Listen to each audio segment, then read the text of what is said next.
سر کوئٹہ میں بڑا ایک افسوسناک کل جو ہے وہ واقعہ پیش آیا، Balochistan National Party B N P کا جلسہ تھا، اس کے بعد اور دھماکہ ہوا۔ وہ یہ انتظامیہ ہے وہ کہہ رہی تھی کہ ہم نے اس کی اجازت دینے میں ہمیں تعامل تھا، لیکن ان کے اصرار پر ہم نے اجازت دے دی، اور پھر کہا تھا کہ اب مغرب تک ختم کر دیں، مغرب کے بعد تک جلسہ جاری رہا، اور بڑا ہی افسوسناک واقعہ ہے۔ ظاہر ہے کہ بلوچستان میں ایک غیر معمولی صورتحال ہے۔ ہمارے اختر مینگل صاحب بھی وہاں تھے، محمود لچک زئی بھی تھے، اللہ کا کرم ہے کہ ان کے وہ محفوظ رہے، بلکہ جب وہ جلسے سے چلے گئے تو پھر دھماکہ ہوا۔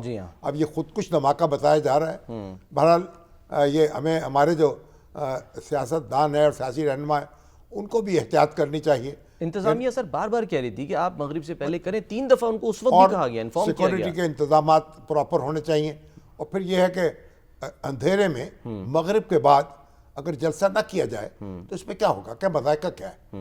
تو بہرحال ایک غیر معمولی صورتحال ہے، اس میں غیر معمولی اقدامات کی ضرورت ہے اور تعاون کی بھی ضرورت ہے۔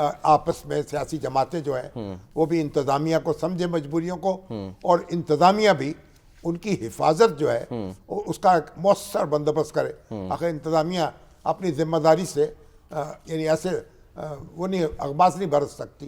جو وہاں ان کے ایڈیشنل چیف سیکرٹری کو جو میں پریس کانفرنس حمزہ شفقات صاحب، حمزہ شفقات جی ہاں، وہ یہ کہہ رہے تھے ہماری ذمہ داری ہے، ہم اس سے کوتاہی نہیں برتیں گے، لیکن بہرحال جو ہو گیا ہے اس کے ذمہ داروں کا تعین ہونا چاہیے اور ان تک قانون کا ہاتھ پہنچنا چاہیے۔ بالکل۔